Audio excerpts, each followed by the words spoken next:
I-Agente yokutshintsha kwezobugcisa eyinxalenye yesebe lezenzululwazi, ubuchwepheshe notshintsho ithathele ingqalelo abantu basetyhini abahamba imitsi ebalulekileyo kwicandelo lezobuchwepheshe eMzantsi Afrika.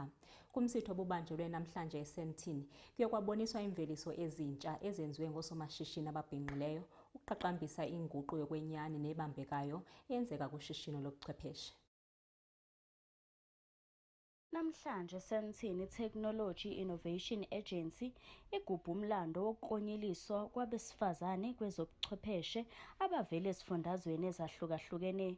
Umcimbi wokwethula ukhombisa imikhiqizo emisha edalwe osomabhizinisi besifazane ibe isigqamisa uguquko lwangempela olubambekayo emkhakheni wezobuchwepheshe.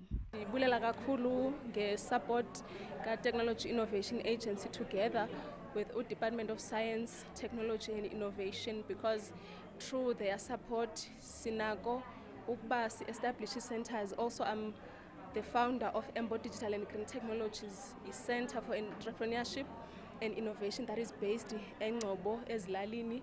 Kula Center, we are training rural citizens on digital skills, on entrepreneurial skills like senze imisebenzi yezandla and tech.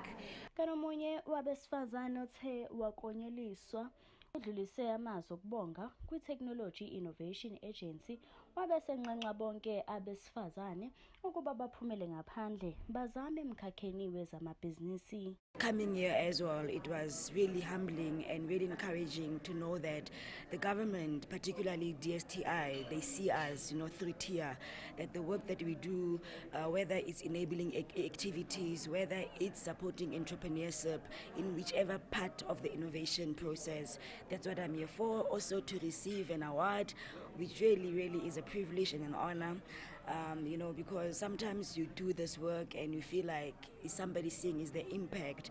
Am I actually creating employment for young people? And coming here was really encouraging that a person needs to keep going, at what they're doing. Ezindabeni zoSoweto TV nginguNobuhle wakwaNdlovu.